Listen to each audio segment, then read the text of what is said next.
Ahora, estamos ya en esta parte de las trompetas, que son juicios preliminares. No sabemos exactamente cómo serán cumplidas estas cosas.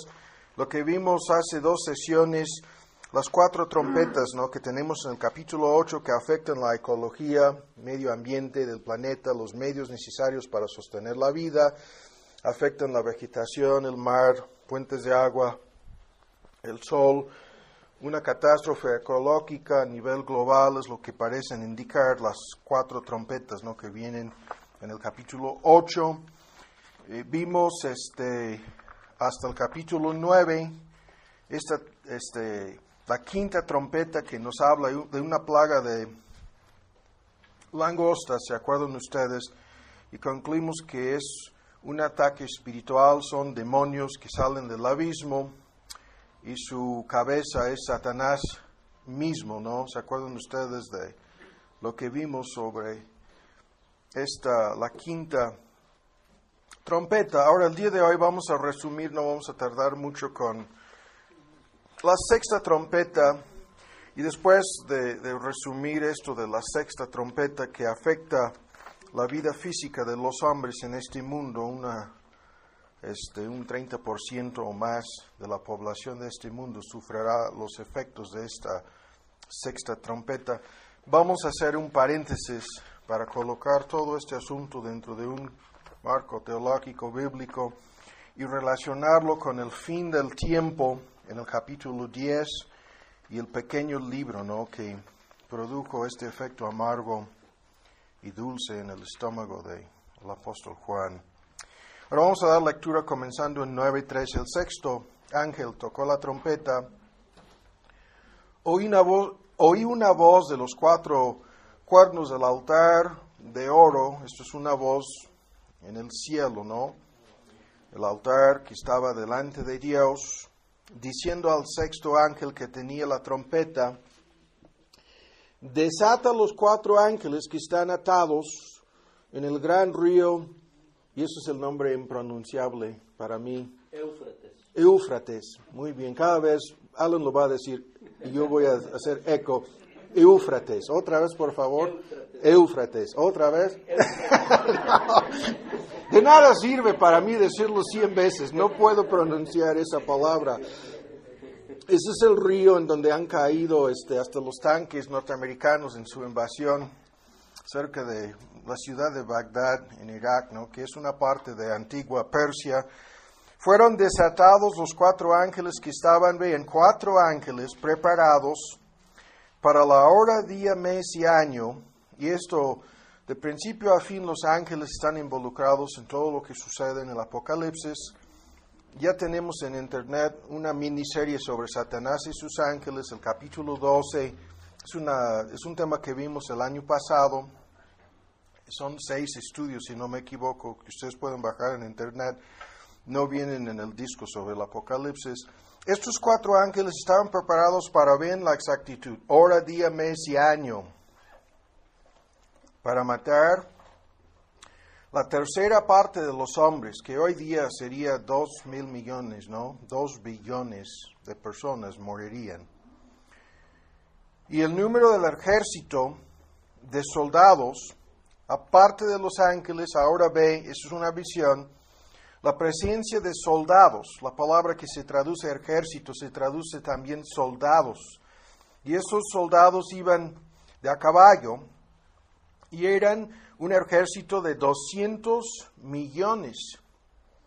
200 millones de soldados, ¿no? Y oí el número de ellos. Entonces,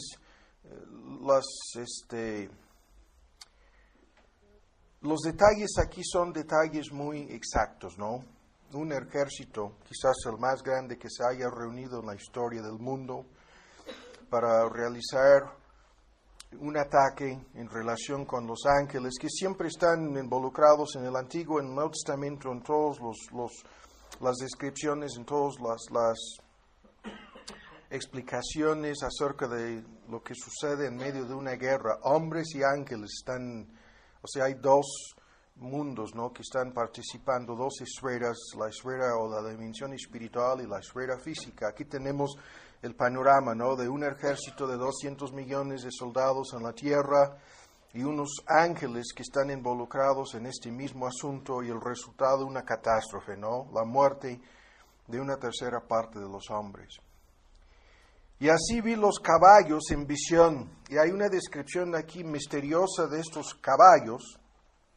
Dice que vi en visión a estos caballos, sobre ellos estaban sentados los soldados, ¿no? Los cuales tenían los soldados corazas de fuego, de zafiro, jacinto, ¿no? Y de azufre. Corazas, estos son diferentes colores, como veremos en un momento. Y las cabezas de los caballos describe a los soldados vestidos de corazas misteriosas, y las cabezas de inmediato va a describir a los caballos. Las cabezas de los caballos eran como, cada vez esta es una forma para decir que nos estaba hablando de una visión, es un simbolismo, cabezas de leones, los caballos, ¿no? Y bocas raras, porque de la boca de ellos salía fuego, humo y azufre. Tres palabras importantes: fuego, humo y azufre. Y de esas tres plagas, luego de lo que salía de la boca de esos caballos, como fuego, humo y azufre, la conclusión es que eran plagas. Y con estas tres plagas fue muerta la tercera parte de los hombres. Entonces, los que realizan esta matanza o masacre son los caballos, ¿no? Y lo hacen con estas plagas, y de ahí la cifra, la tercera parte de los hombres muere. Y se repite la fórmula del fuego, del humo y del azufre que salían de la boca de ellos, de los caballos. Porque su poder es, como entre paréntesis, está en su boca, en sus colas. Y ahora menciona colas, ¿sí? Hablando de los mismos caballos, y porque sus colas eran, otra vez, semejantes a serpientes, que tenían cabezas, y con ellas dañan, ¿no? O hierran, ¿no? La idea es que matan con sus colas o hacen daño que produce muerte. Y a los hombres que no fueron muertos con estas plagas aún no se arrepintieron de las obras de sus manos, para que no adorasen a los demonios, a las imágenes de oro, de plata, de metal, de piedra, de madera, a las cuales no pueden ver, ni oír, ni andar.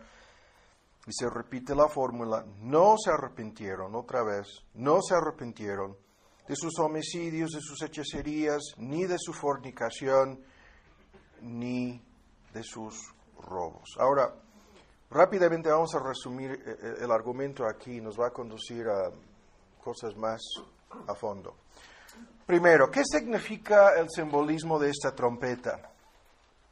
Ahora, la mayoría de los eruditos están de acuerdo en afirmar que hay algo aquí en relación con lo que parece ser una guerra terrible.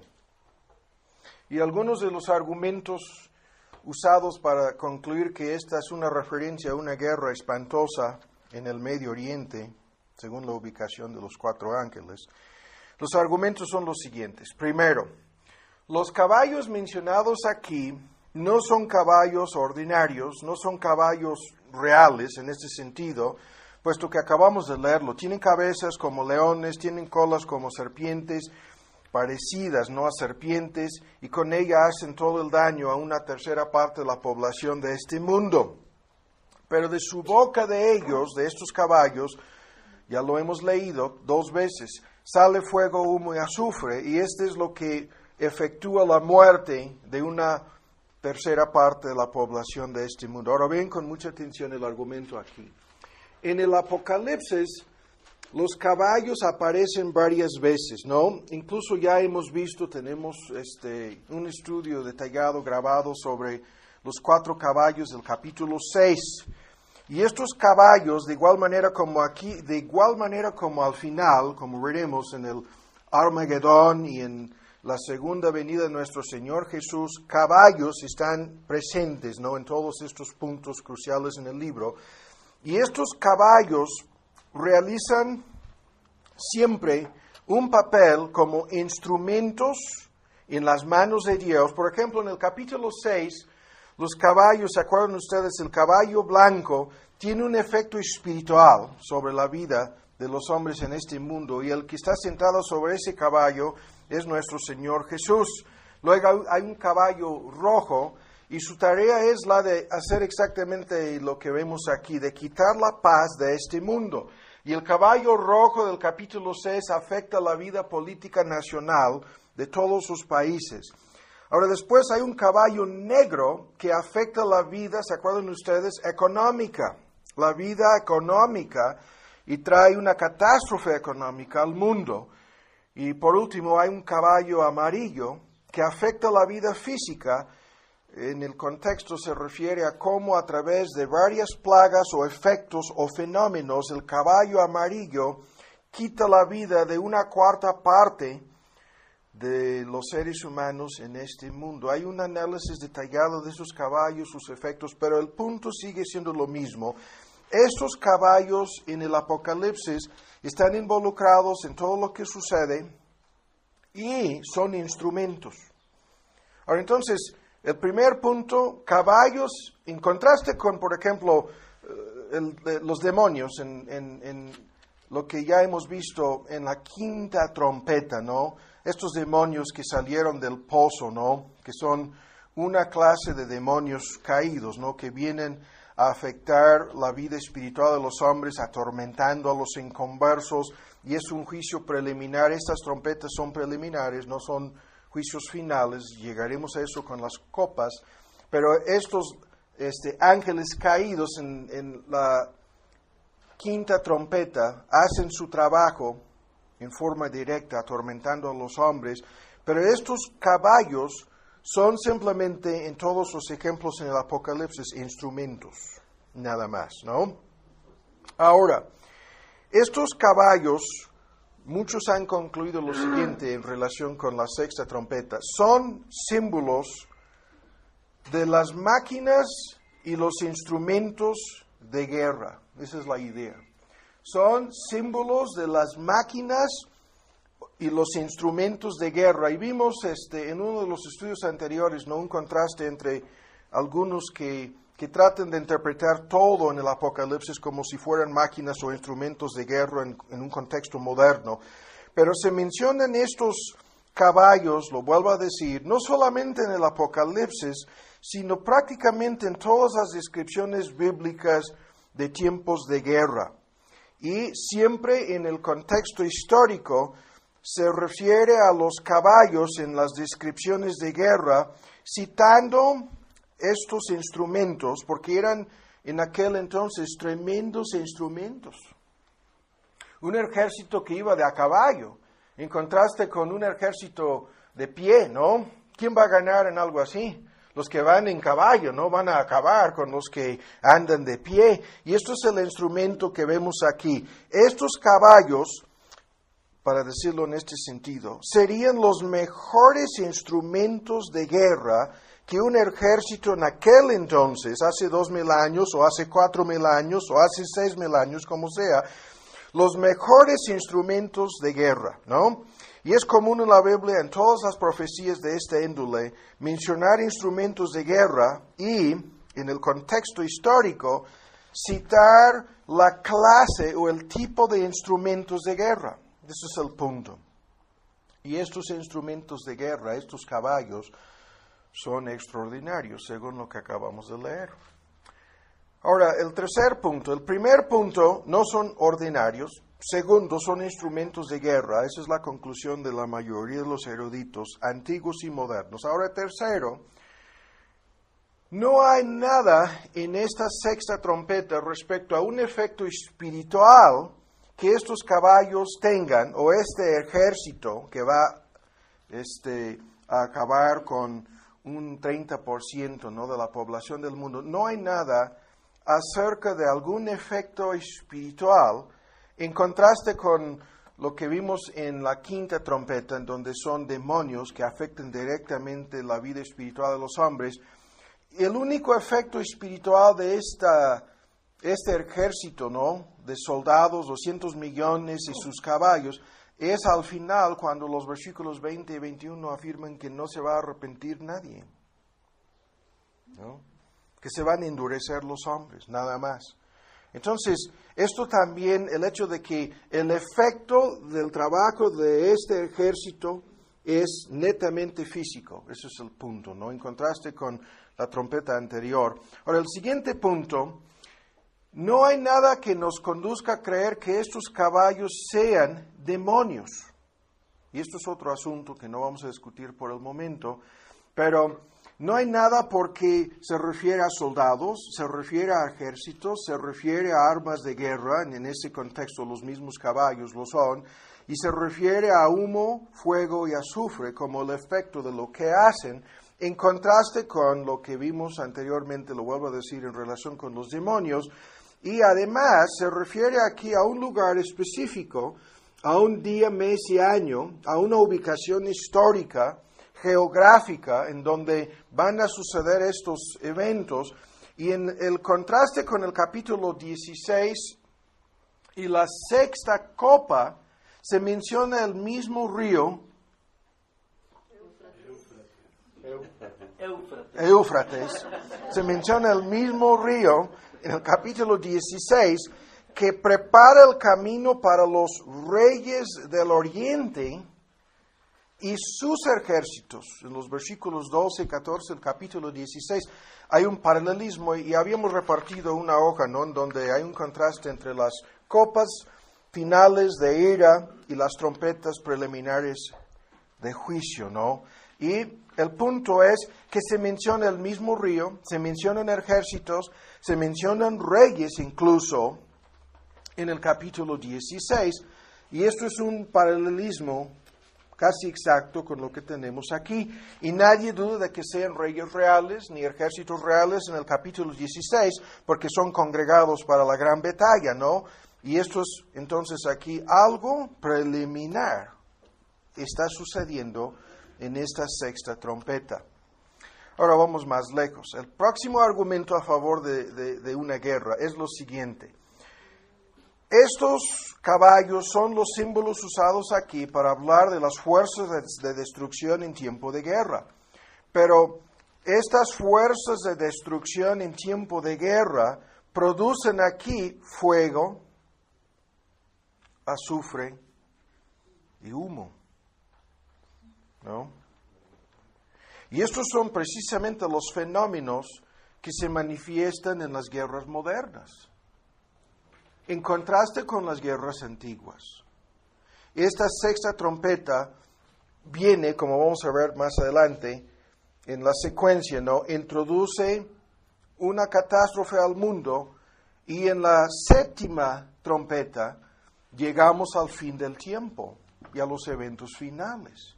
Entonces, la ubicación de esta sexta trompeta cerca en la secuencia de eventos aquí del fin del mundo, y la única excepción a lo que estoy diciendo acerca de guerras produciendo el fenómeno fuego, azufre y humo, la única excepción a esta regla en la Biblia es los casos cuando Dios juzga, como en Sodoma y Gomorra, o cuando Dios juzga en Ezequiel 38 y 39, el mismo fenómeno está presente, y es una mezcolanza de efectos producidos de parte de los ejércitos. Por un lado, son los mismos fenómenos en Ezequiel 38 y 39, fuego, azufre y humo, y Dios enviando granizo, fuego, humo y azufre, o sea, dos fenómenos no mezclados en algunos casos. Pero mi punto es que los fenómenos aquí apuntan hacia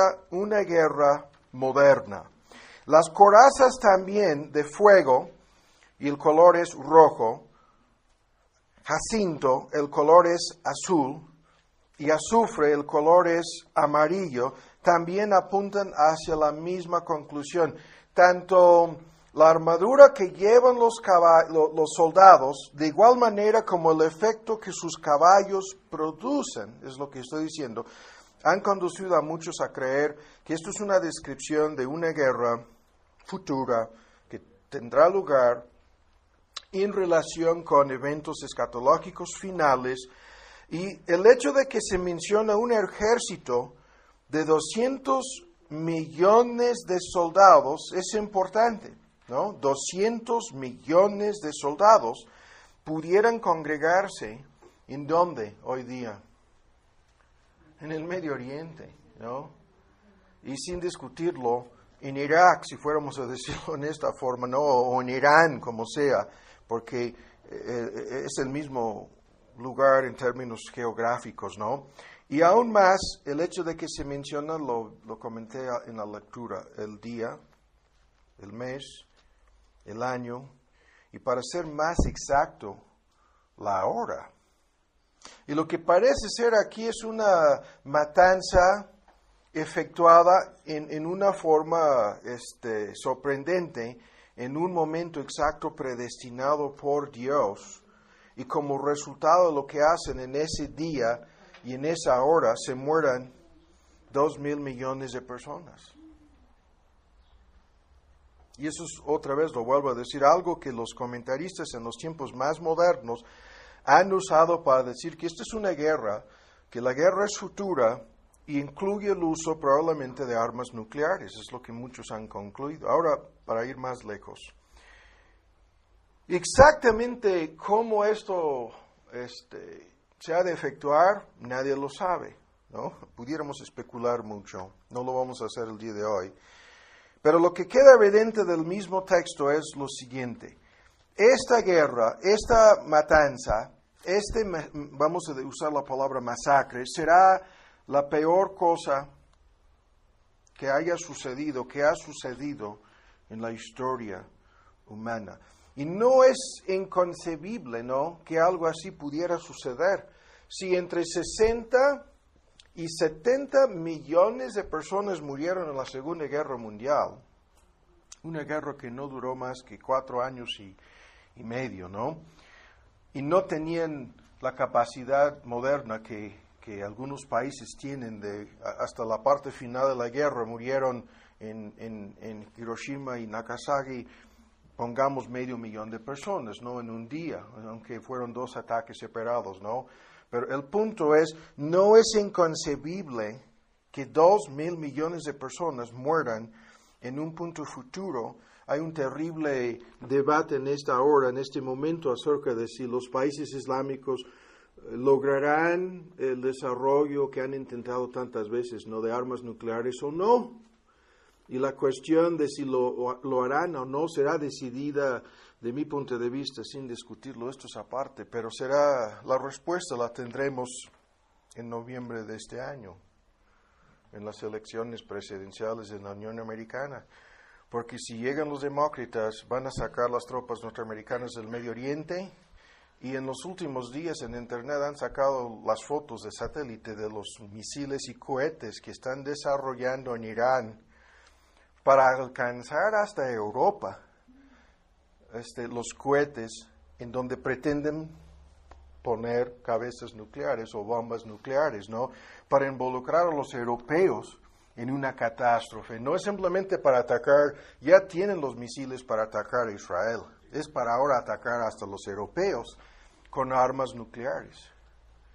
Y si se va Bush, sin discutirlo, y si se van los gringos del Medio Oriente, o sea, si Bush no ataca, hay otra vez muchas especulaciones acerca de todo esto en la prensa, en todo el mundo, pero si se van los republicanos de la Casa Blanca sin detener el desarrollo de armas nucleares en Irán, entonces los países islámicos, y esto es la ubicación de este conflicto con el río Éufrates. Ese es el lugar, ¿no? Es muy cerca a la entrada a la ciudad de Bagdad. Los países islámicos, o sea, ustedes lo escucharon en los estudios sobre la cuestión de si el imperio islámico será o no el imperio del anticristo. Esto lo discutimos en el capítulo 17 de este libro, en el capítulo 13. Pero mi punto sigue siendo lo siguiente. No es inconcebible algo así. Es lo que estoy diciendo. Y el hecho de ver en un contexto histórico el resurgimiento de un imperio islámico, ¿no? Si se van de Irak las tropas norteamericanas, Irak caerá en manos de este imperio islámico y pudieran tener una serie de guerras, no solamente esta guerra, antes de llegar al fin del mundo. Ahora, no debemos perder de vista el hecho de que todo esto es algo predeterminado y predestinado por Dios. En este sentido, no importa el ganador en noviembre, Dios pondrá a las personas, porque las únicas fuerzas armadas en este momento en la historia del mundo que pueden impedir una guerra de esta índole están en este momento en el Medio Oriente. Y si se van, eso será una respuesta divina a las oraciones de los santos. Comenzamos con esto, ¿no? De cómo hubo silencio en el cielo. Estas trompetas son una respuesta a las oraciones de los creyentes y la relación entre la predestinación y la oración y la profecía. Todo esto ya lo hemos visto. Entonces, no vamos a detenernos más con este argumento. Vuelvo a decirlo, exactamente cómo esto ha de suceder, pudiéramos estar aquí especulando mediodía, ¿no? Sin saber a ciencia exacta. Pero el punto sigue siendo lo siguiente: este fenómeno, esta guerra, este juicio, esta trompeta, será el evento más importante antes del fin de nuestro mundo. Ese es el punto.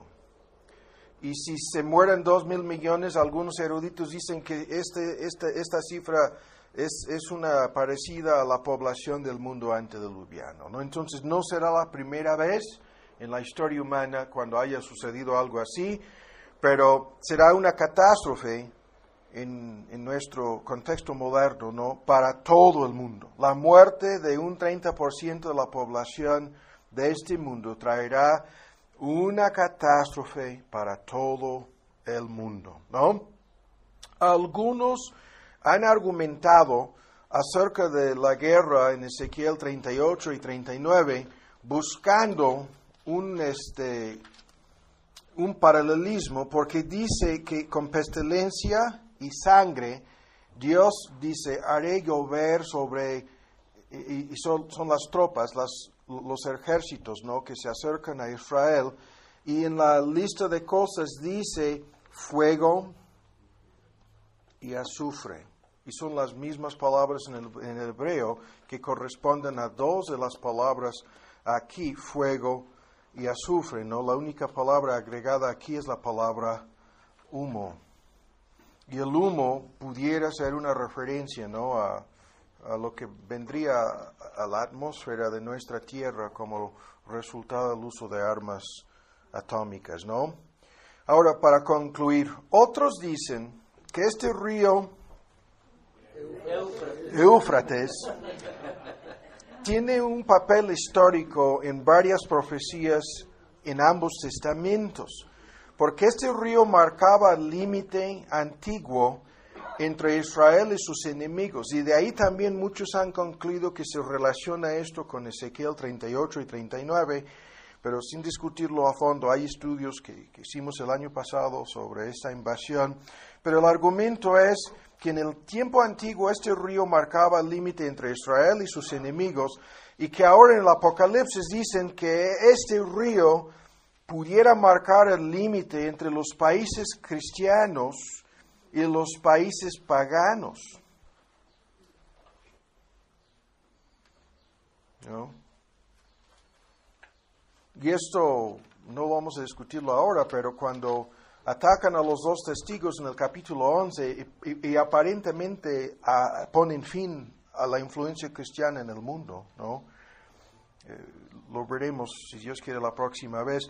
El punto aquí es crucial porque estos soldados, su camino es preparado por la actividad de estos 4 ángeles, que preparan el camino, ¿no?, para este fenómeno o esta guerra, si es efectivamente una guerra, como lo estamos diciendo, ¿no?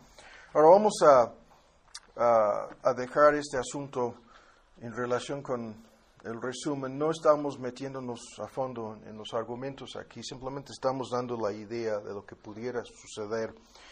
Y ahora vamos a ir rápidamente a un solo punto. Y el punto es el por qué Dios permite las guerras, ¿no?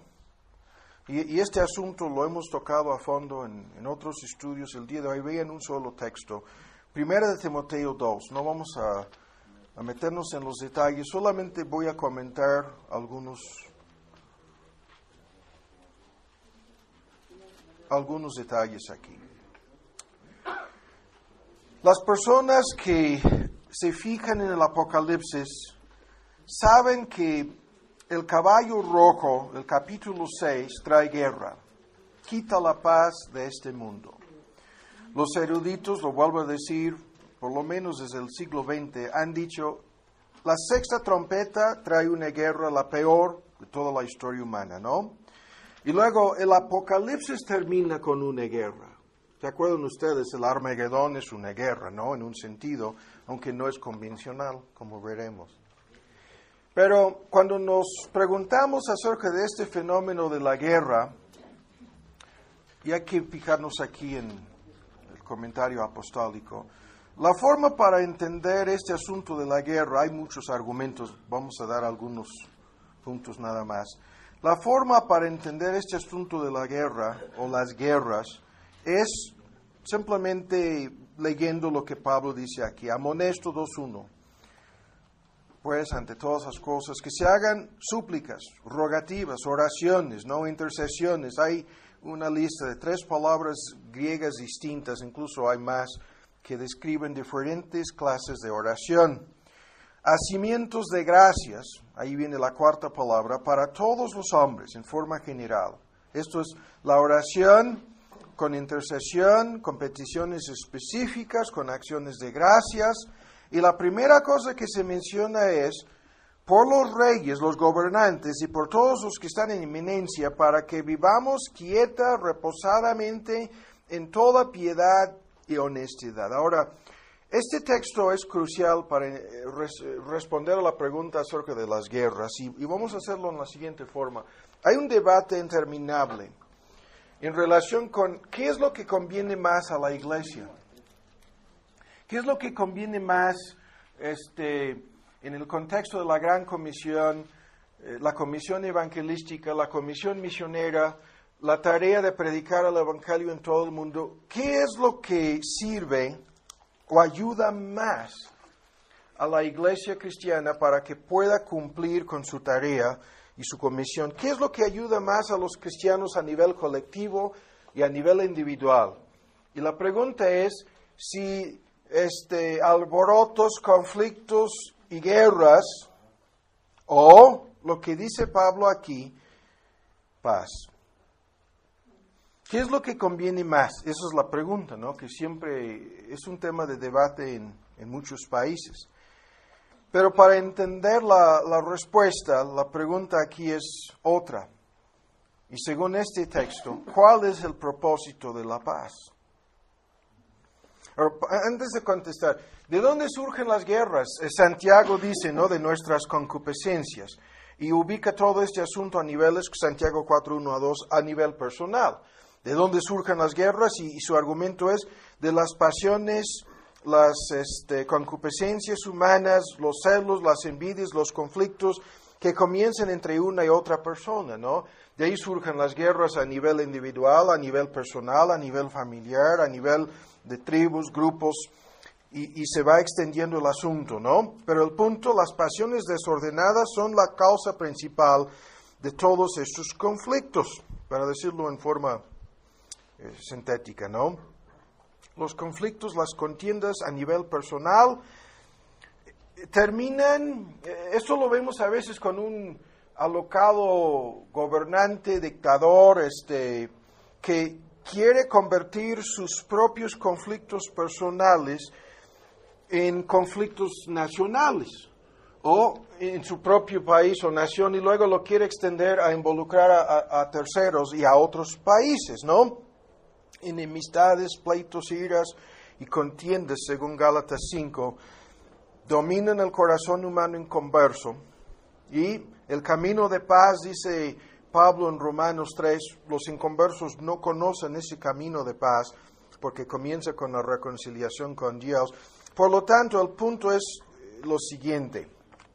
A menos que Dios haga lo que Pablo dice aquí, a menos que Dios tenga una influencia sobre los gobernantes, sobre los reyes, sobre las personas que toman decisiones a nivel nacional en los diferentes países en este mundo, lo que siempre está sucediendo a nivel colectivo, a nivel individual, a nivel personal entre los inconversos, saldrá fuera de los límites, o sea, terminará convirtiéndose en algo bélico, en un conflicto entre las naciones. Ese es el punto, ¿no? Y cuando vemos aquí la petición apostólica, hemos de pedirle a Dios para que Él haga lo que se tiene que hacer, para que haya paz, para que vivamos, vean, quieta y reposadamente. Esto es una descripción de lo que sucede en los tiempos de paz, en toda piedad y honestidad. Ahora, ¿cuál es el punto? ¿Cuál es el punto? Fíjense bien. El propósito de la paz se encuentra aquí.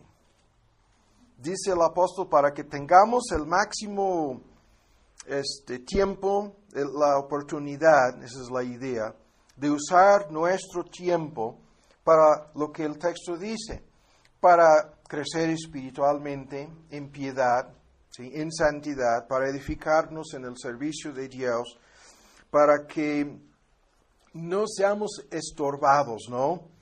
Hemos de pedir para que los creyentes o los cristianos pueden desarrollar su vida de piedad, de intimidad, de compañerismo, de comunión con Dios, sin todo lo que los conflictos nacionales o las guerras o los conflictos incluso económicos pudieran traer para estorbar. Hemos de pedirle a Dios para que nos proporcione paz. Es algo que pudiéramos discutir en muchos sentidos. La cuestión de qué es lo que conviene más. Porque en los tiempos de paz, tranquilidad, muchas personas se duermen, ¿no? Muchas personas se relajan espiritualmente. Muchas personas caen en las trampas y las tentaciones del mundo y lejos de hacer lo que este texto dice, se vuelven frías, indiferentes, negligentes, irresponsables en su vida cristiana. Pero al mismo tiempo, en tiempos de guerra y conflicto, muchas personas se despiertan de su sueño y comienzan a tomar más en serio sus responsabilidades, etc. Entonces, esto es un debate. El otro debate es cómo las guerras impiden la obra de la Gran Comisión, la obra de evangelismo, cómo las guerras y los conflictos, lo vemos para dar un ejemplo. Después de la Segunda Guerra Mundial, pasamos, ¿cuántos? ¿40? ¿50 años?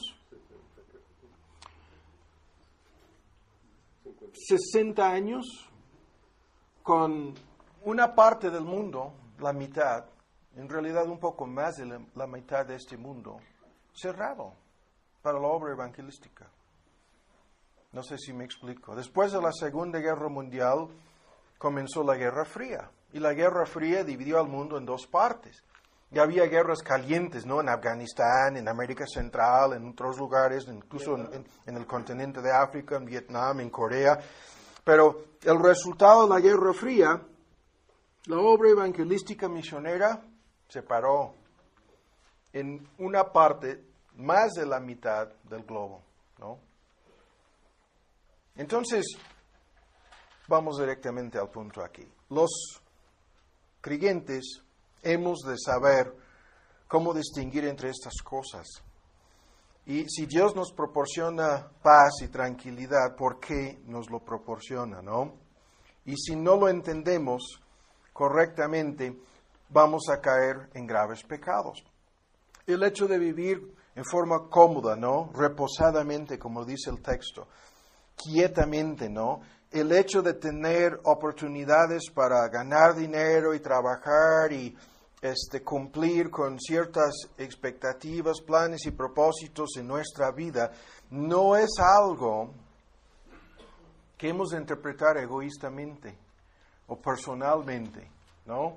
No es algo que hemos de tomar como un pretexto simplemente para disfrutarlo todos nosotros, ¿sí? Porque de un día a otro pudiéramos perder esa paz y todo lo que representa, Y entonces habríamos desperdiciado ¿qué? Una gran oportunidad de servir y glorificar a Dios usando la paz y los recursos que nos proporciona la paz para la obra de Dios. Entonces eso es un tema que no vamos a meternos, pero vamos a decir lo siguiente. Si no fuera por la intervención de Dios, la guerra sería perpetua en este mundo. ¿Sí o no? Y en el siglo XX, ¿no? ¿Cuántos? 500 guerras sucedieron en menos de 100 años. Las cifras son espantosas. Y vuelvo a decirlo, si no fuera por la intervención de Dios lo que pedimos aquí, la guerra sería perpetua en este mundo, a nivel mundial, y valga la redundancia. O sea, sería una situación en la cual, como lo que sucedió en la Segunda Guerra Mundial, ¿no? Afectó a todo el mundo. Todos los países sufrirían las consecuencias de la guerra. Pero la guerra no es más que el fruto del pecado. Esto lo sabemos. La guerra no es más que el pecado humano saliendo fuera de sus límites, los que Dios ha predeterminado, para contaminar a todos y involucrar a todos en algo mucho más fuerte, ¿no? Ahora bien, en Romanos 2. Y lo que vamos a hacer aquí es, en dos partes, vamos a hacer un paréntesis y nos vamos a desviar aquí para vincular lo que la sexta trompeta representa, Dios quitando la paz o Dios dando rienda suelta al pecado. El pecado señalado en la sexta trompeta es el pecado tanto de ángeles, no vamos a discutir los 4 ángeles atados en el río, sino los demonios, vamos a decir eso.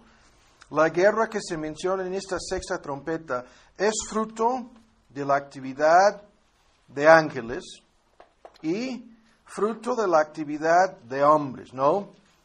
Reyes, países, ejércitos, soldados. Y cuando Dios quita la paz de la tierra, lo que vemos es la verdadera cara del pecado. Lo que el pecado produce. En tiempos de guerra, todo lo que, vamos a decir, es la guerra interna de los hombres, su pecado en contra de Dios, ¿sí? En síntesis, y en contra de su prójimo, se manifiesta abiertamente en forma descarada y vemos las consecuencias, probablemente las más fuertes o horribles consecuencias del pecado aquí en la tierra. Lo que vemos es guerra. Y en la guerra hay toda una lista de cosas, no vamos a discutirlo más a fondo, pero toda una lista de cosas, comenzando con el rencor, el enojo, el resentimiento, la envidia, los celos, el enojo, el pecado humano, que desbordándose, sale fuera de control y termina, lo que vemos cuando una persona mata a otra persona, en un contexto personal, o en un contexto que pudiera ser comercial, en relación con el robo de un banco, para dar un ejemplo, o una tienda, cuando vemos una persona acabando con la vida de otra persona, es el pecado en el corazón de esta persona lo que le ha conducido a matar a su prójimo a nivel personal. Si vemos esto a nivel más amplio y sigue desarrollándose hasta llegar al punto de dar inicio o lugar a una guerra, lo que estamos viendo es la verdadera cara del pecado. Ahora vamos a Romanos 2 y aquí vamos a hacer un paréntesis y vamos a tratar de decir muchas cosas acerca de un tema que todos, la mayoría de ustedes han escuchado de este tema. Es el tema de la gracia común de Dios, pero es un tema que muchas personas no han entendido a fondo. Han escuchado de la gracia común, han leído, incluso tenemos un librito sobre este asunto, pero no lo han entendido a fondo en el contexto en que lo vamos a ver aquí y después en el capítulo que sigue en el capítulo 10 con el fin del mundo y el libro amargo, ¿no?, que el apóstol Juan tiene que comer. Ahora vean en Romanos 2.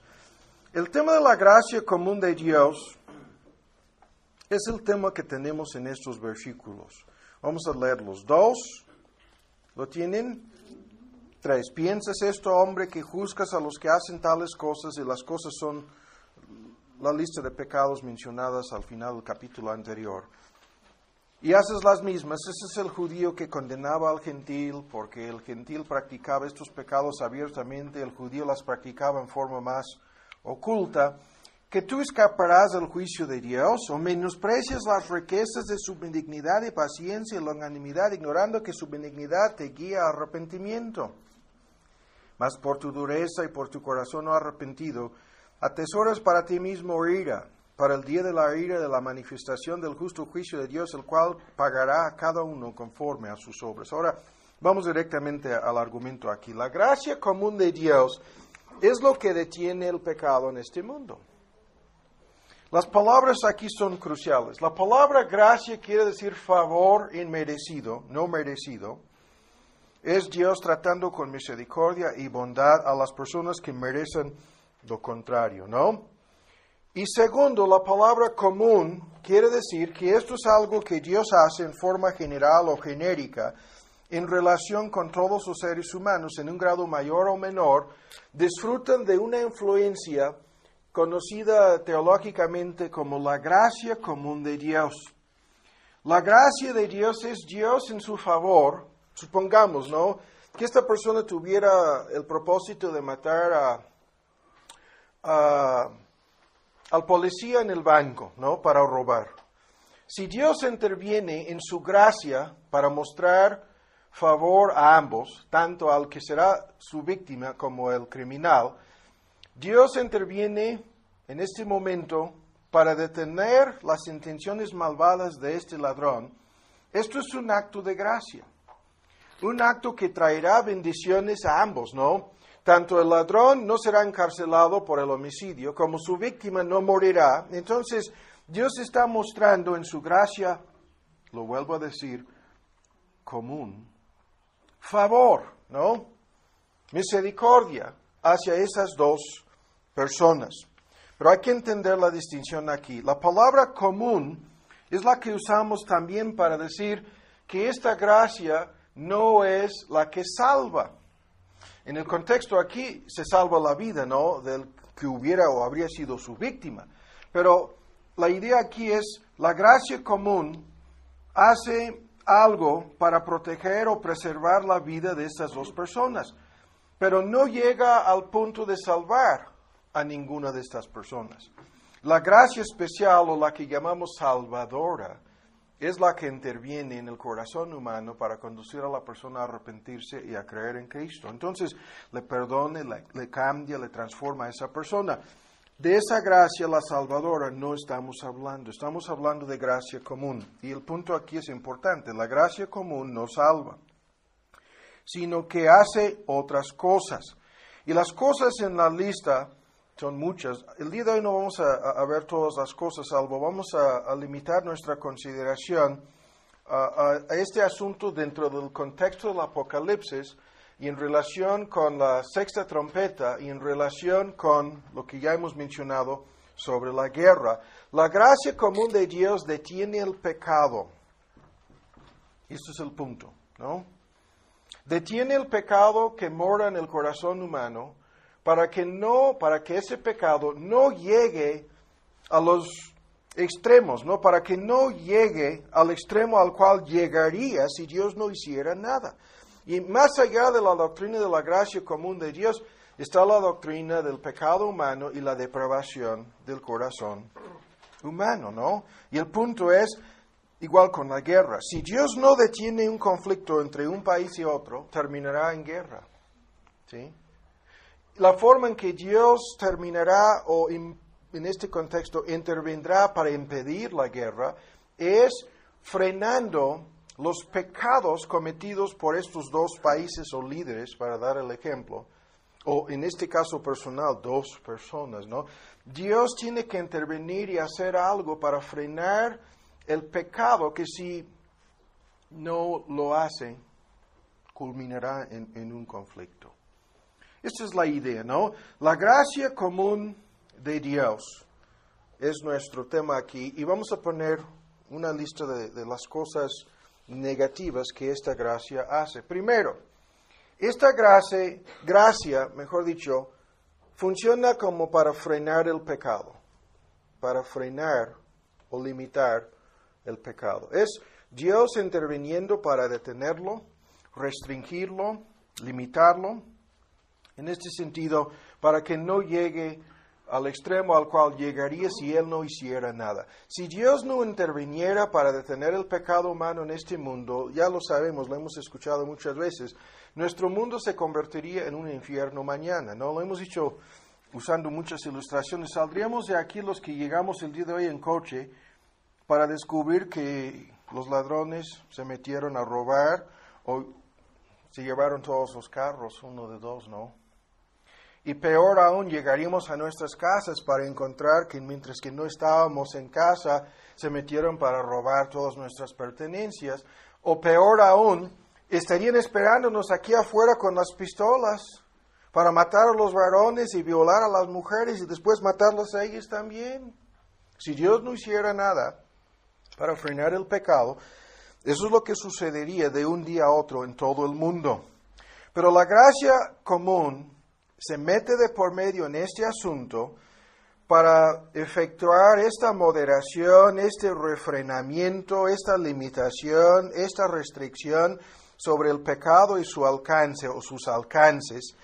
Y aún más, vean, Dios interviene no solamente para frenar el pecado, sino también para limitar sus consecuencias, para que sus consecuencias no sean las peores posibles, ¿no? Las consecuencias temporales del pecado son detenidas por esta misma gracia común de Dios. Ahora, hay otras cosas aquí. No vamos a discutir esto, lo vamos a ver después con el derramamiento de las copas. Dios también en su gracia común, por un tiempo detiene el derramamiento de su misma ira en contra del pecado. O sea, las consecuencias temporales del pecado son una cosa, las consecuencias eternas del pecado son otra, y estas consecuencias involucran la ira de Dios. Pero por la operación de su gracia común, el pecado es detenido dentro de ciertos límites, restringido y frenado, tanto, vean, a nivel personal como a nivel nacional, en la sociedad, en la familia y entre los individuos, y muchas consecuencias temporales del pecado también son detenidas. Hay miles de ejemplos de esto. Cada vez que hay un accidente en donde se trata de un chofer que andaba borracho, ¿no? Y no se mueran todas las personas, Dios intervino para detener las consecuencias, porque de otra forma se habrían muerto todos. Pero la consecuencia de la borrachera no es lo que Dios detiene. Para dar un ejemplo, cada vez que terminan robando un banco y no hay muertos, es más de lo mismo, ¿no? O cada vez que los policías agarran al ladrón antes de que entre al banco, es más de lo mismo. Ahora, esta doctrina está en muchos textos y quiero señalar aquí 3. El primer texto no lo vamos a leer, lo voy a citar. Es el que encontramos en el libro de Génesis, en donde Dios dice al rey Abimelech: yo te detuve de pecar contra mí, así que no te permití que la tocases, hablando de Sara, la esposa de Abraham. Génesis 26, les invito a que buscan en Génesis 6 y en el Salmo 76.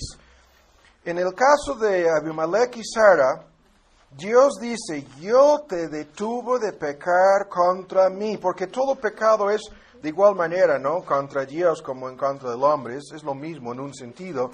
Y dice: tú hubieras pecado horriblemente en contra de mí, agarrando a la esposa de Abraham, Sara, ¿no? Para tomarla como tu esposa. Yo te detuve. Génesis 26. Yo te detuve, ¿no? Ahora, esto es Dios interviniendo en el asunto, en su providencia, y no vamos a discutir exactamente cómo lo hizo, pero no permitió que Abimelech tocara a esa mujer, ¿sí? Y las consecuencias habrían sido desastrosas si se habría acostado con ella. habrían sido desastrosas las consecuencias. No lo vamos a discutir, es un ejemplo clásico. El más conocido es este, Génesis 6:3. Cuando comienza a anunciar la realidad aquí es el fin de aquel mundo, el diluvio, ¿no? El juicio en contra de toda la humanidad en aquel entonces, viendo Dios, ¿no?, que se multiplicaban los pecados y los hombres sobre la faz de la tierra, vean en 6:3 el comentario: no contenderá mi espíritu con el hombre para siempre. Y se anuncia aquí una fecha límite, 120 años, y después sucedió el diluvio. Pero la frase no contenderá mi espíritu con el hombre es una referencia directa a este tema. El Espíritu de Dios ejerce una influencia sobre, vean, los hombres. Lo hace a través de la gracia común, obrando en primer lugar en su propia conciencia, sin discutir eso a fondo. La conciencia que detiene a muchas personas es el puro remordimiento de conciencia, la vergüenza, el miedo, el peligro de ser descubiertos o pagar las consecuencias. Lo que Dios usa en la conciencia de muchas personas para que no pecan como de otra forma lo harían si Él no contendiera con esas personas a través de su conciencia. Pero aún más, hay otras cosas que veremos más adelante. Vean en el Salmo 76, otro texto clásico sobre este asunto, es el versículo 10, que dice: la ira del hombre te alabará, te traerá alabanza. 76, versículo 10 del libro de los Salmos. El punto es, cuando Dios da rienda suelta a un pecado humano, el pecado humano que se señala aquí es la ira del hombre, el enojo del hombre. Si Dios le da licencia a una persona para que ese pecado, su ira, se efectúe, eso es con un propósito suyo, que traerá en el misterio de Dios, lo vamos a ver en parte el día de hoy terminando, traerá alabanza a Dios. Entenderemos por qué Dios permitió, ¿no?, que la ira del hombre se efectuara en tal o cual caso, o el pecado humano se llevará a cabo. Esto lo veremos sin que Dios sea el autor de ese pecado o ira del hombre. Dios puede dar luz verde, Dios puede dar rienda suelta, Dios puede detener o no el pecado humano. La primera parte del texto dice que la ira del hombre que trae alabanza a Dios, ¿sí? Y esto lo podríamos discutir 1000 veces, para dar 2 ejemplos rápidamente, para que esto sea quizás más comprensible aquí. Si mataran a todos los miembros de tu familia a sangre fría, ¿no?, robando tu casa o por algún motivo personal, y luego agarran a los criminales que cometieron ese vil crimen. Y tú vives en un país en donde se efectúa la pena de muerte sobre los asesinos. Tú irás, como lo hacen en muchos de estos países, a aplaudir y aún a veces a dar alabanza y gloria a Dios en el momento cuando efectúen la sentencia de muerte en contra de los culpables. No sé si me explico. Eso es un ejemplo de la ira de la sociedad, la ira de la ley humana, la ira del veredicto del juez, ¿no? Lo que tú pedías como el único sobreviviente, ¿no? Que se hiciera justicia en contra de los que quitaron la vida de tus seres queridos. Esta ira del hombre, o puede ser en otro contexto, si invadieron a tu país y mataron a medio mundo, y luego la ira de otros países, como lo que pasó en la Segunda Guerra Mundial, se levantó, ¿no?, la ira de una coalición de países para devolverles el pago a los nazis, ¿no? Y terminaron invadiendo a Alemania y haciéndoles el mismo favor y acabando con ese país. Y las iglesias en todo el mundo libre hicieron cultos de alabanza y acciones de gracias cuando los nazis se rindieron al final de la Segunda Guerra Mundial. Incluso hay videos de cultos masivos a nivel, prácticamente en Canadá, los Estados Unidos, Australia y todo el continente de Europa, ¿no? Los países ya librados de los nazis, las iglesias llenas de personas cumpliendo con lo que la primera parte del texto dice. Y luego la segunda parte, tú reprimirás, se traduce en distintas formas, tú detendrás el resto de las iras. ¿Qué es esto? Dios actuando para frenar la ira que no le traerá alabanza. O Dios actuando para detener el pecado, ¿sí?, en un caso dado, de igual manera como para castigarlo en otro. Pero lo vuelvo a decir, esto es el tema. Ahora, en Isaías 57 hay otro texto crucial sobre ese asunto. 57 de Isaías. A ver si lo tengo apuntado bien. Y dice que los impíos son como el mar o la mar en tempestad, el versículo 20. ¿Sí? Que no puede estarse quieta. O sea, el mar en tiempo en una tempestad, en una tormenta, en un huracán, no pueden estar quietas las olas, ¿no? Las aguas se mueven constantemente, ¿no? Hasta en torbellinos se forman y vean, arrojan cieno y lodo. Pero esto es una descripción de ¿qué? La condición en que se encuentra el corazón humano. ¿Sí? Y el resultado, no hay paz. Eso es nuestro tema. No puede haber paz cuando el pecado humano esté actuando en esta forma. Y el argumento es que los impíos, los inconversos, los no regenerados, su corazón está actuando en esta forma constantemente. Y a menos que Dios intervenga, esta tormenta interna terminará produciendo una tormenta externa en su propia vida, en su pequeño mundo, en su familia, afectando a sus seres queridos y a terceros, ¿no? Y el punto es lo mismo. Dios tiene que hacer algo para que este pecado humano, este corazón impío, no termine armando una tormenta que se convierta en un huracán, ¿no? Y cuando llegamos a guerras, de eso se trata, ya es un huracán, ¿no? Y está afectando a medio mundo. Entonces, el punto sigue siendo lo mismo. El pecado en sí es enemistad contra Dios. Es como lo que dice el texto, el mar en tiempo de tormenta, de huracán. Y por su gracia común, Dios interviene. Y ahora vuelvan al texto en Romanos. Se nos está yendo el tiempo.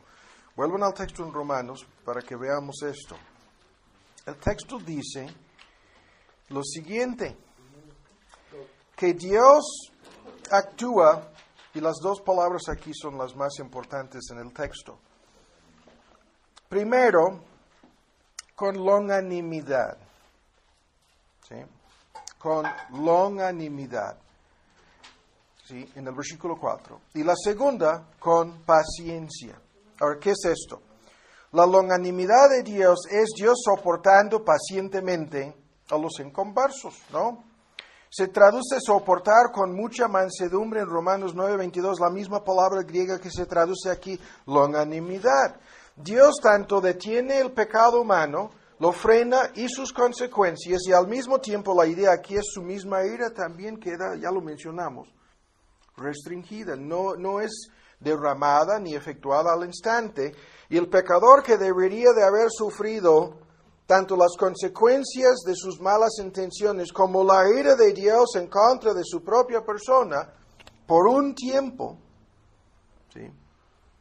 Dios pasa por alto todo este paquete en su paciencia. La palabra que se traduce paciencia habla de Dios esperando y soportando, con una paciencia que no se acaba, que aguanta una muchedumbre de ofensas, una multitud de pecados, provocaciones, etc., porque de principio a fin Dios sabe cuáles son las malas intenciones del corazón de esta persona.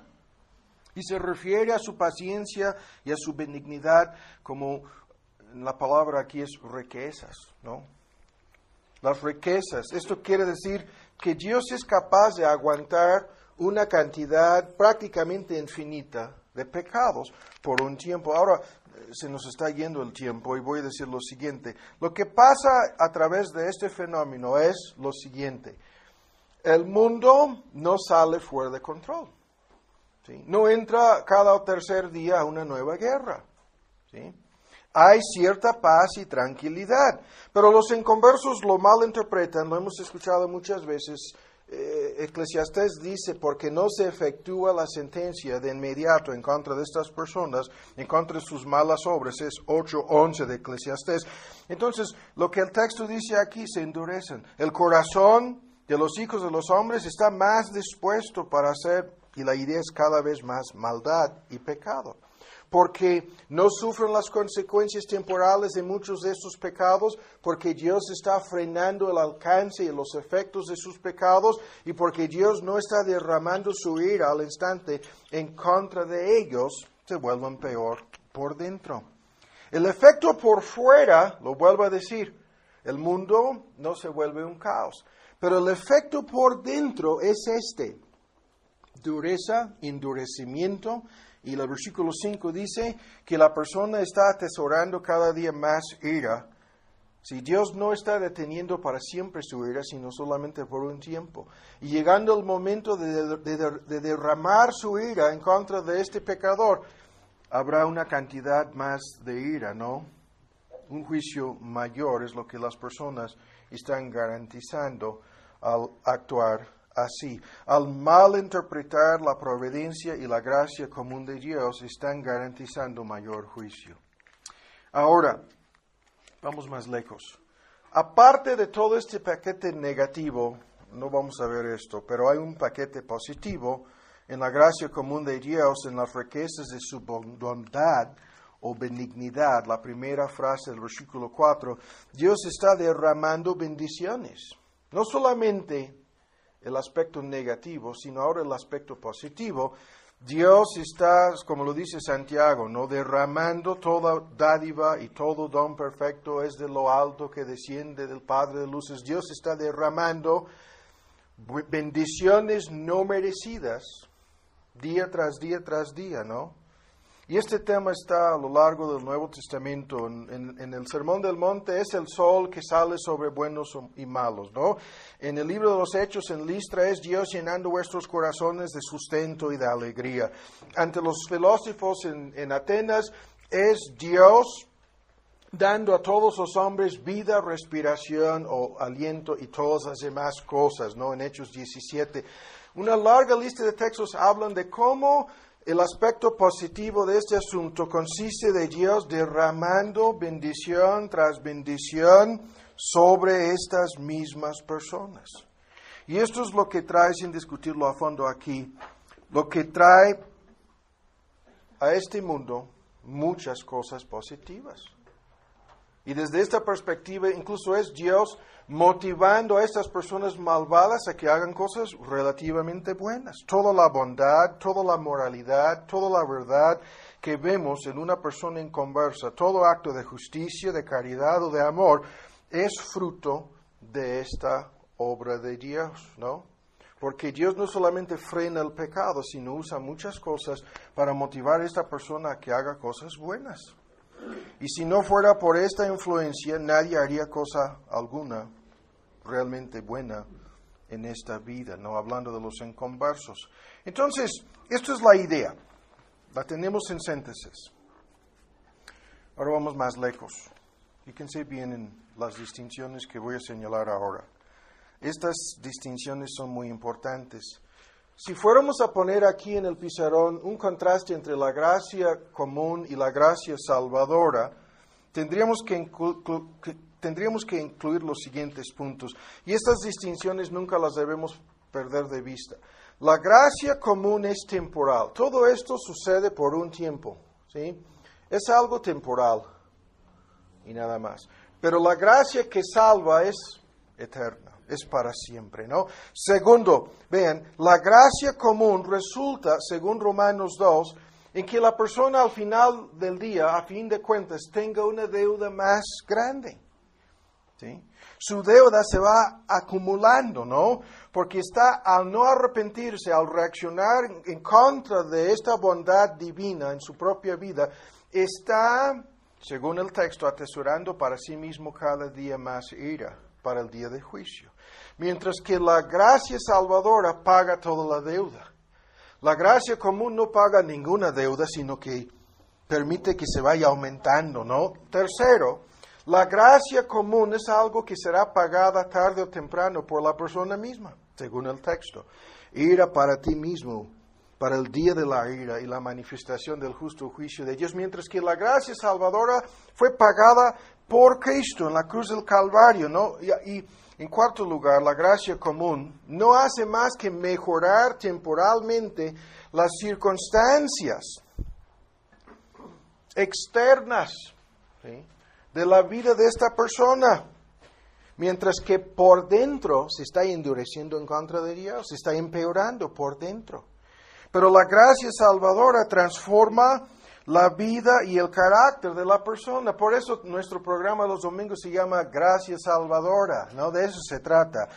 La gracia común, vean, está basada en el amor general de Dios, mientras que la gracia salvadora está basada en el amor especial de Dios. Todas esas distinciones son importantes, pero vamos a llegar a aterrizar aquí en un solo punto. Ahora, la pregunta es, ¿cuál es la base de esta gracia común? Y la respuesta, escuchen lo que voy a decir, en forma directa no es la muerte de Cristo, como muchos lo enseñan. En forma directa no es la obra salvadora de Cristo, porque Cristo murió eficazmente por su pueblo, por los creyentes, por sus ovejas y nadie más. Vean, si la gracia común fuera algo que Cristo hubiera comprado por las personas, entonces las personas no tendrían nada que pagar. Pero este asunto termina con las personas pagando por cada intervención de parte de Dios en términos de gracia común. La ilustración que hemos usado 1000 veces es, la gracia común es como si fuera una tarjeta de crédito. ¿Se acuerdan, no? Y en esa tarjeta de crédito hay una factura, ¿sí? Y por un tiempo el acreedor no exige el pago, pero cada día se va aumentando la deuda. Con cada bendición, con cada pecado frenado, con cada consecuencia, ¿sí?, frenada. Vean, con cada manifestación de gracia común hacia una sola persona, ¿sí?, la deuda se aumenta. Eso es lo que el texto dice. Y ven con mucha atención. Por lo tanto, llegando al día final, la persona tendrá que pagar la factura. Eso es lo que el texto dice. Y en la factura vendrá todos sus pecados que fueron realmente cometidos, además de todos aquellos que fueron frenados, además de todas las consecuencias que fueron detenidas, ¿sí?, en forma temporal, pero su deuda será eterna, ¿no? Por lo tanto, esta gracia común no es más que bondad temporal, ¿no? No es más que gracia temporal, ¿sí? Por eso decimos común.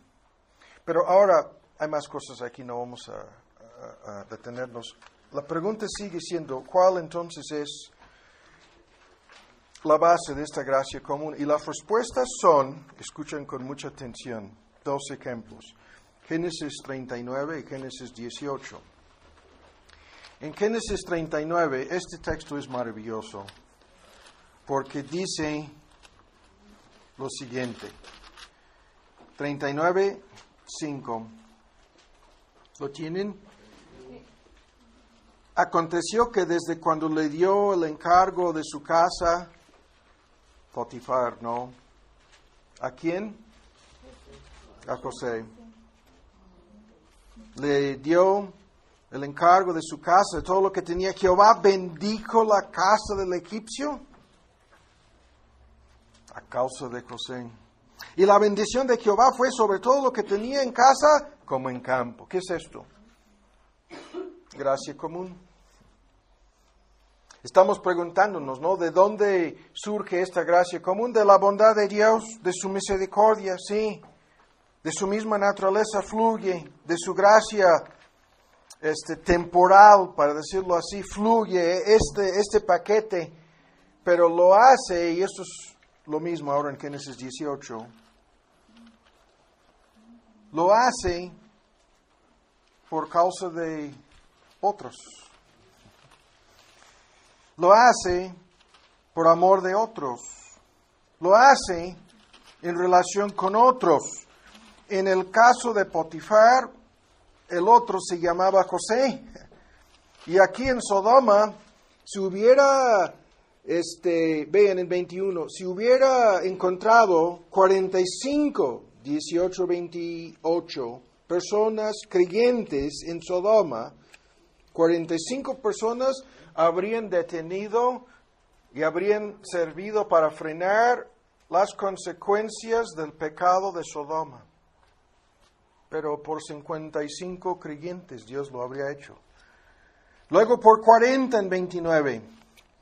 Luego por 30 en el versículo 30. Si hubiera 30, ¿no? Detendré mi ira. ¿Sí? Luego en 31, si hubiera encontrado a 20, habría detenido su ira temporalmente. Y luego llegando al 32, si se hubieran encontrado en Sodoma, ahora esta persona aquí es una sola persona que está viviendo en Sodoma. ¿Sí? Y si hubiera encontrado Dios 10 personas como esta persona, habría sobrevivido, habría sido librada la ciudad o las ciudades de Sodoma y Gomorra de esa destrucción. Pero resulta que se encontraba una sola persona ahí que se llamaba Lot. Y por la presencia de un solo creyente, ¿sí? Dios estaba deteniendo su ira. Eso es otro asunto. Es un asunto gigantesco. Es un asunto muy grande. ¿No? Pero el punto es que la presencia de la gracia común de Dios se aumenta o se disminuye en relación con la presencia de creyentes. Eso es un argumento que lo hemos dicho para la mayoría de ustedes. Eso no es más que un repaso de cosas que hemos escuchado 1000 veces, pero hay que entender de qué se trata esta gracia común de Dios. Se aumenta y se reduce en relación con la presencia de creyentes o una influencia cristiana. Punto. Estos son dos, hay otros ejemplos de lo que estamos diciendo aquí en la misma Biblia.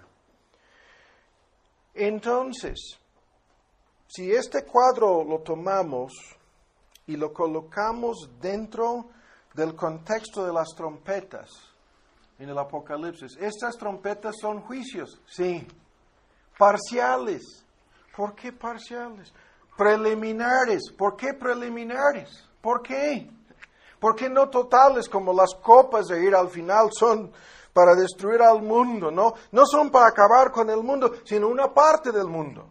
Son consecuencias temporales del pecado humano ya no frenado. Si se arma una guerra en el Medio Oriente con 200 millones de soldados y con el uso de armas para acabar con el 30% de la población del mundo, esto quiere decir que acercándonos a las últimas trompetas, igual como lo que vimos en la quinta, Dios va quitando algo, una medida, una gran medida de este elemento, su gracia común. Y lo vamos a ver en el capítulo 11. Esto va a suceder en relación con la persecución de sus hijos y sus hijas. Y la guerra que estarán llevando a cabo en contra de los creyentes. Es como si se hubieran puesto de acuerdo los sodomitas para matar a Lot. ¿Qué habría sucedido en Sodoma, en Gomorra? Algo diferente. Llegaron al mismo fin, pero solamente cuando Dios sacara a Lot. Y los mismos ángeles lo dijeron, no podemos hacer cosa alguna mientras que Lot esté aquí. Hay que sacarlo. ¿No? Pero el punto sigue siendo que es la presencia de creyentes. Ahora rápidamente, sin discutirlo, la lista aquí no vamos a hacer ni un receso ni meternos en estos detalles. Vamos a ir hasta las 2 y terminemos, ¿no? El día de hoy. Pero vean, los medios usados entonces para traer esta gracia común comienzan con la presencia de creyentes. La lista aquí no vamos a ver los ejemplos. Es una que siempre analizamos a fondo en otros estudios este asunto. El día de hoy solamente menciono 5 cosas. Primero, la influencia de la palabra de Dios es un medio de gracia común. ¿Sí? El Evangelio y la enseñanza de este libro son medios de gracia común para frenar el pecado. Funcionan como luz y sal en cualquier contexto, ¿no? La influencia bíblica es un medio de gracia común. Lot representaba esa influencia en Sodoma. Los creyentes en el Apocalipsis lo representan hasta que veremos casi quedarán exterminados de la faz de la tierra.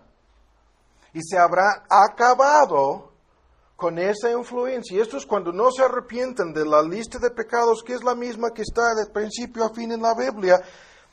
Van a dar luz verde a sus pecados, aun viendo cómo Dios, ¿sí?, permite las consecuencias de estos pecados. ¿Sí? Pero primero la influencia de la palabra de Dios. Segundo, la ley de Dios escrita en el corazón. Eso es un tema gigantesco. En el mismo capítulo 2 de Romanos se encuentra este tema. Es Dios luchando, es el Espíritu de Dios impidiendo, es Dios, no siempre contenderé, dice, antes de llegar al diluvio.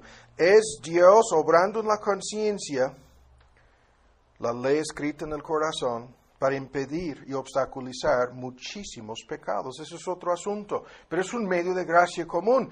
Pero los que se van endureciendo van perdiendo la influencia divina en su propia conciencia, ¿no? Y terminan con una conciencia cauterizada o quemada que ya no funciona.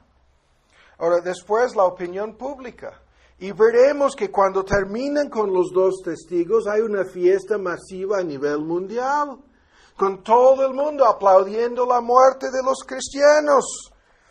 Pero mientras que la opinión pública no llegue a ese extremo de pecaminosidad, mientras que la gente se levante en cualquier lugar para decir, ya basta con la impunidad o con X pecado, la opinión pública es un medio de gracia común. El gobierno humano en Romanos 13 es el instrumento de Dios para infundir temor y castigar a los malhechores. El gobierno humano es otro medio, y mientras que el gobierno humano no caiga en la trampa de dar rienda suelta al pecado, como lo harán al recibir al anticristo y formar un gobierno abiertamente en contra de Dios, la gracia común sigue funcionando, ¿no? Mientras que no llegan a ese extremo. El gobierno humano es un medio de gracia común que se convertirá al fin en un medio diabólico para dar la bienvenida al anticristo. Y en quinto lugar, la providencia, sin discutirlo. Hay un montón de pecados que han sido detenidos porque cuando llegó el ladrón, iba llegando la patrulla. Misteriosamente en la providencia no se pudo efectuar el crimen porque Dios en su providencia no lo permitió. ¿No? De igual manera como lo que ya hemos dicho, la presencia de creyentes, como luz y sal, ¿sí?, preservan este mundo, tal como la gracia común lo hace. Su presencia como luz y sal es suficiente. ¿Sí? Y es cuando los cristianos pierden su influencia como luz y sal que el mundo los pisotea, ¿no?, y los echan fuera. Pero ahora vamos más lejos. Y cuando digo que vamos más lejos, ahora vean un texto, 1 Tesalonicenses 2. Y esto nos conduce otra vez al Apocalipsis y a nuestro tema. El texto aquí es 1 Tesalonicenses 2. Ahora, estamos dando un bosquejo, tratando de mencionar los detalles pertinentes sobre este tema, porque aquí vemos el límite de la gracia común. Primera, ¿qué dije? Es 1 Tesalonicenses 2. Estoy buscándolo. Aquí encontramos el límite. En 1 Tesalonicenses 2 dice así.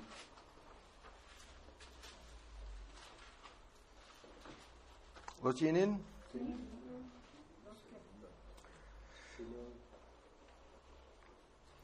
Comenzando con la última frase en el versículo 14. Es una referencia a los judíos.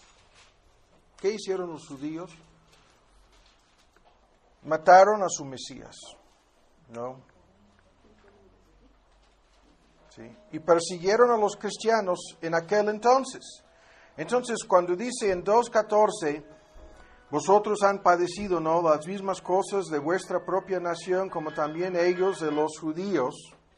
Cuando dice que mataron al Señor Jesús,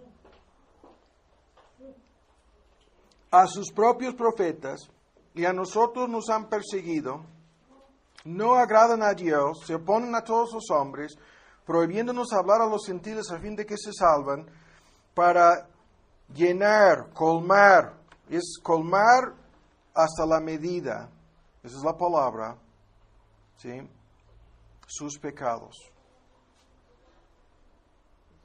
Y dice, pues vino sobre ellos la ira de Dios hasta el extremo. Ahora, este asunto simplemente lo mencionamos. Esta idea está en muchos textos. Y dice lo siguiente, que Dios ha predeterminado un límite para el alcance del pecado humano. En Génesis 15, el texto dice, no ha llegado a su colmo la maldad del amorreo, ¿no? Y la idea es a su plenitud, al límite predeterminado por Dios. La gracia común de Dios tiene un límite. Y eso es la misma idea de una tarjeta de crédito. Tienes un límite predeterminado en tu tarjeta de crédito, ¿no? Un límite máximo en relación con lo que tú puedes cargar a la cuenta. Ese límite ha sido predeterminado por el banco. Y cuando llegas al límite te quitan la tarjeta, ¿no? O te encierran, como sea. O ambos, ¿no? Y ese límite es el tema aquí. Los judíos llegaron al límite de sus pecados, crucificando a su Mesías y persiguiendo a los cristianos. Y al llegar a ese límite, vino la ira de Dios, la factura, ¿no? Fueron invadidos por los ejércitos romanos, destruidos como nación en 70 D.C., su templo reducido a piedras, quemado. Los eruditos hablan de 1 millón de muertos, ¿no?, de judíos que murieron en el sitio de la ciudad. Pero el punto es que Dios espera hasta el límite predeterminado y nos quita la tarjeta de crédito. Y al quitarnos la tarjeta de crédito, se acaba su gracia común y su ira es derramada. Punto. ¿Sí? Y ahora vuelven al Apocalipsis. Todo esto tiene que ver con nuestro tema. Y el último punto aquí que voy a mencionar es lo siguiente.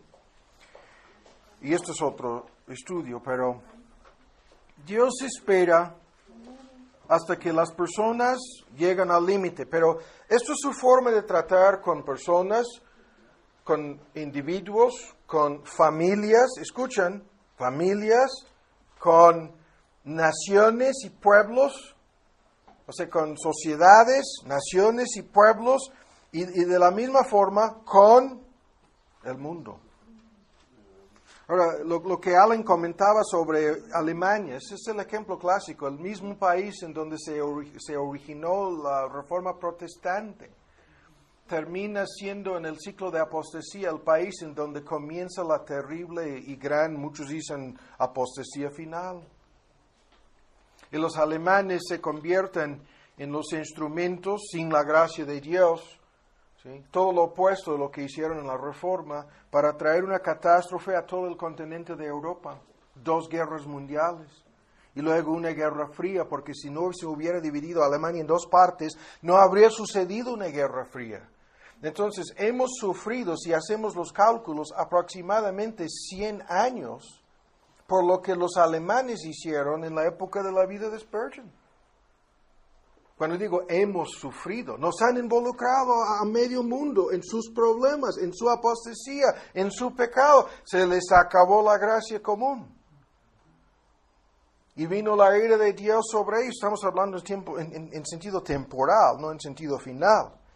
Pero el punto es, Dios espera con paciencia, con mansedumbre, hasta que la persona, el individuo, la familia, la nación, el pueblo, llegue a la medida, al límite preestablecido. Y el punto aquí es tremendo porque si esto lo analizamos a nivel personal, lo que sucede es lo siguiente.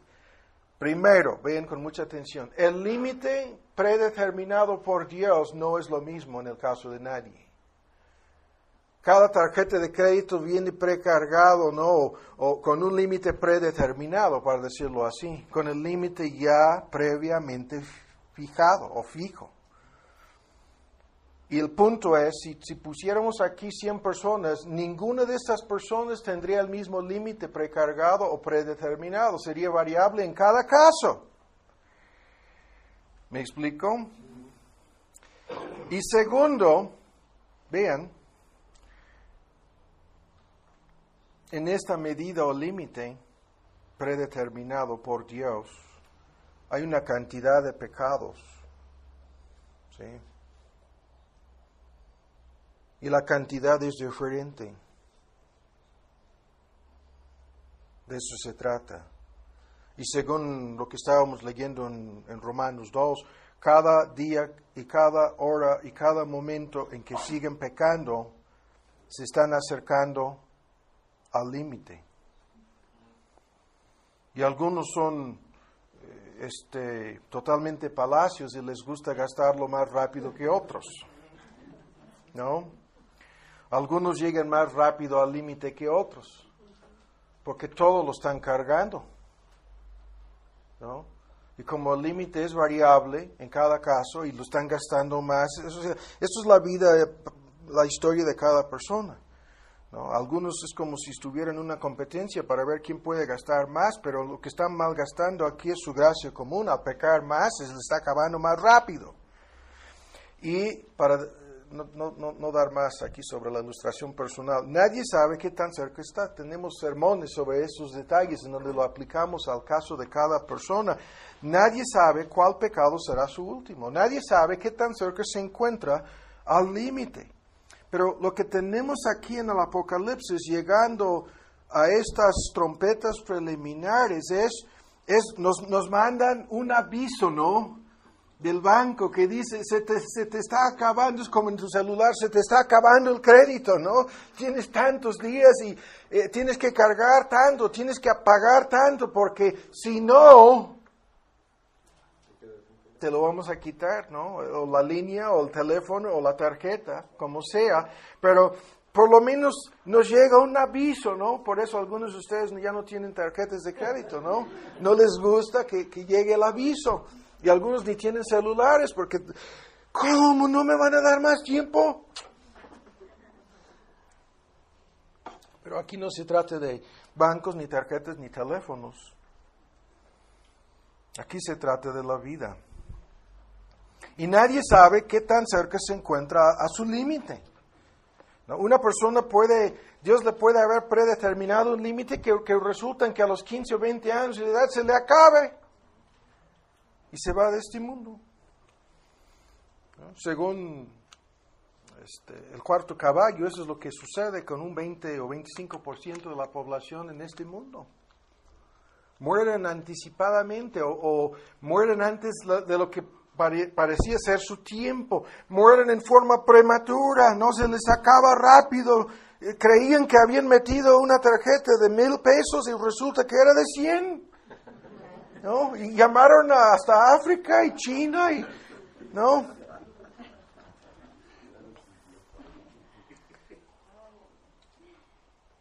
Y nadie está manipulando esto. Es la persona que está haciendo sus llamadas, ¿no? No va a decir después, me robaron mi crédito porque yo no hice las llamadas. No. Estas ilustraciones se culminan aquí en el Apocalipsis porque lo que está pasando es el límite predeterminado para la historia de este mundo se está acercando.